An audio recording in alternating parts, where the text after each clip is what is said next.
നരസിംഹറാവുവിൻ്റെ നേതൃത്വത്തിലുള്ള കോൺഗ്രസ് ഗവൺമെൻറ് കേന്ദ്രത്തിൽ അധികാരത്തിലിരിക്കുമ്പോഴാണ് ബാബറി മസ്ജിദ് തകർക്കപ്പെട്ടത്. നമ്മുടെ രാജ്യത്തിൻ്റെ മതനിരപേക്ഷതയുടെ പ്രതീകമായിരുന്നു അത്. ഈ രാജ്യത്തിൻ്റെ മതനിരപേക്ഷതക്കേറ്റ ഏറ്റവും കനത്ത ആഘാതമായിരുന്നു ബാബറി മസ്ജിദിനെ തകർക്കൽ. അത് തകർത്തത് സംഘപരിവാരുകാരാണ് ആണെങ്കിലും അങ്ങനെ തകർക്കുന്നതിന് ഒത്താശ ചെയ്തു കൊടുത്തതിൽ നിന്ന് കോൺഗ്രസിന് ഒഴിഞ്ഞു നിൽക്കാനാവില്ല.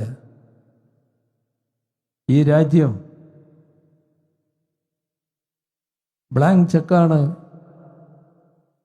അന്നത്തെ പ്രധാനമന്ത്രിക്ക് നൽകിയിരുന്നത്.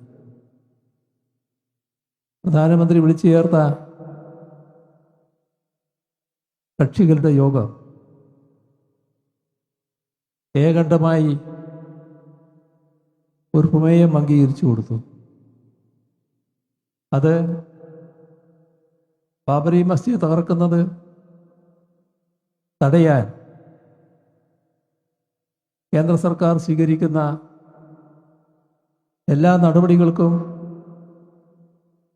ഞങ്ങളുടെ പിന്തുണയുണ്ട് എന്ന് രാജ്യം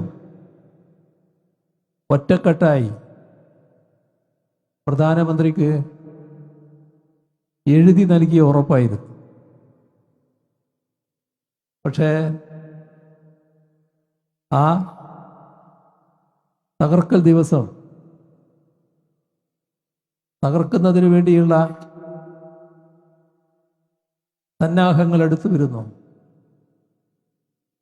ബാബറി മസ്ജിദിലേക്ക് സംഘം ഇരച്ചു കയറുന്നു, തകർക്കൽ ആരംഭിക്കുന്നു. ഇതിൻ്റെ ഓരോ ഘട്ടത്തിലും വിവരമറിഞ്ഞ രാജ്യത്തെ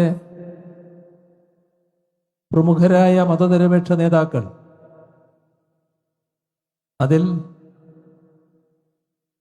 CPM-ന്റെ അന്നത്തെ ജനറൽ സെക്രട്ടറി സഖാവ് സുർജിത്ത് അടക്കമുള്ളവരുണ്ട്, പ്രധാനമന്ത്രിയെ വിളിക്കുന്നു.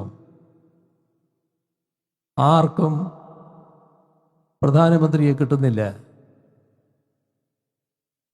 അദ്ദേഹം ഇപ്പം നമ്മുടെ ടെലിഫോണുകളിൽ പലപ്പോഴും നമ്മൾ കേൾക്കുന്ന പരിധിക്ക് പുറത്ത്, ഏതുവരെ പൂർണ്ണമായി ബാബറി മസ്ജിദ് തകർത്ത് കഴിയുന്നത് വരെ. അപ്പോൾ ബാബറി മസ്ജിദ് തകർത്തത് സംഘപരിവാരുകാരാണെങ്കിലും ആ ബാബറി മസ്ജിദ് തകർക്കുന്നതിന് നിസ്സംഗതയിലൂടെ എല്ലാ ഒത്താശയും ചെയ്തു കൊടുത്തത് കോൺഗ്രസ്സാണ്.